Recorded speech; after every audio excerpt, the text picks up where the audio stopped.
Hi, I'm Jack, a post-production and visual effects student, and I love tech. Filmmaking feels like it's been a lifelong passion of mine, particularly post-production and visual effects. I've always been interested in the technical side of filmmaking, all the gear, the gadgets, and the programs responsible for making all of the content that we endlessly consume. And then there's VR, a whole new dimension, literally. The first time I stepped foot into a virtual world, it was mind-blowing. Yes, I do you know the way? I know the way. You have to have a... In all seriousness, it felt like this kind of technology had the potential to change the future of storytelling. VR is not just a gadget, the potential it holds for storytellers like myself is mind-boggling. With the latest release of the new MetaQuest 3, I found myself itching to find out how this kind of technology can be used in the film industry. I wanted to find out how I could personally use this kind of technology to improve my post-production and visual effects workflows. And naturally it made me wonder, could VR be the next big thing for the future of filmmaking?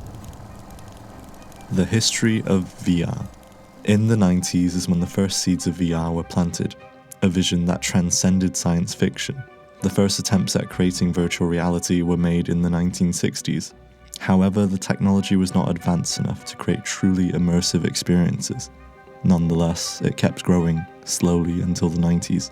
The 90s brought VR to gaming and entertainment.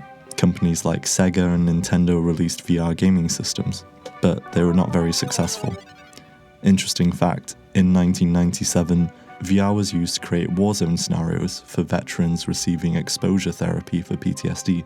It was the 2010s that sparked a renaissance. Affordable devices like the Oculus Rift emerged, reshaping how we experience reality. So today, VR is used in a variety of different industries, including gaming, film, VFX, architecture, flight sim, and lots more. How VR is currently used in film post-production and visual effects. In the ever-changing landscape of filmmaking, virtual reality has already and will continue to reshape the post-production and visual effects workflows. One of the most prominent ways VR is currently being used is in VR for previsualization. VFX artists use VR to pre-visualize and plan complex visual effects sequences. For example, during the making of Ready Player One, Steven Spielberg used VR not only in the film's narrative, but also in the filmmaking process. The visual effects team on the film, led by industry giants such as ILM, used VR extensively. The technology allowed the VFX artists to create interactive and detailed environments, such as the racetrack and the final battle scenes. But this would have been difficult to achieve with traditional VFX workflows. It's now a very common practice to use VR for previs on films and TV. It allows filmmakers to explore and refine the framing, blocking, and overall composition of shots before they even step foot on a physical set. Virtual production. In productions like The Mandalorian, VR isn't just a tool, it's a game changer. Picture this, virtual sets brought to life on a massive LED screen. Actors seamlessly interacting with imagined worlds thanks to real-time rendering. Filmmakers see the final shots as they shoot, and it's because of ILM once again that this kind of workflow exists. You're probably wondering, what does VR have to do with this? Well, the filmmakers use it to navigate the virtual landscapes, making creative decisions in the digital realm in real time.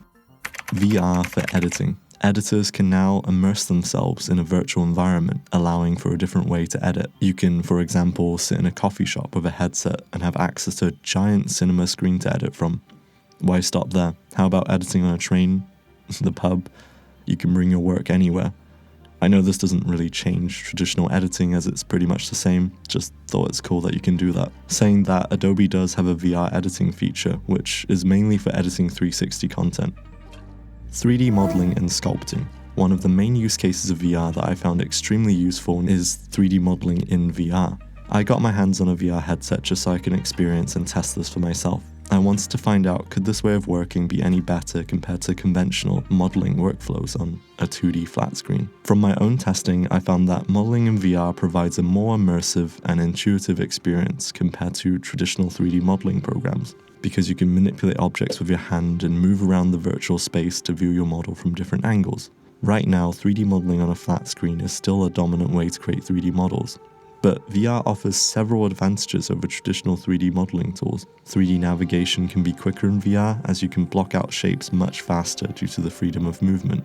You can also rotate your hand instead of the whole model and create complex scenes with a single brushstroke. Conclusion. To conclude everything and answer the question, could VR shape the future of filmmaking? Well, in my opinion, I think it already has.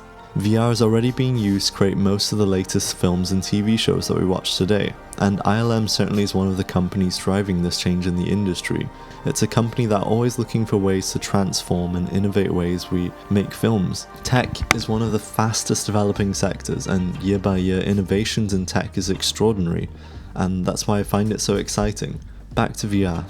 Yes, it's still not the industry standard tool that we use, and yes, there are lots of things that can be improved upon. But based off of everything I've said, it's definitely on the right track to becoming the industry standard tool that we will all, hopefully, one day use. Thank you very much.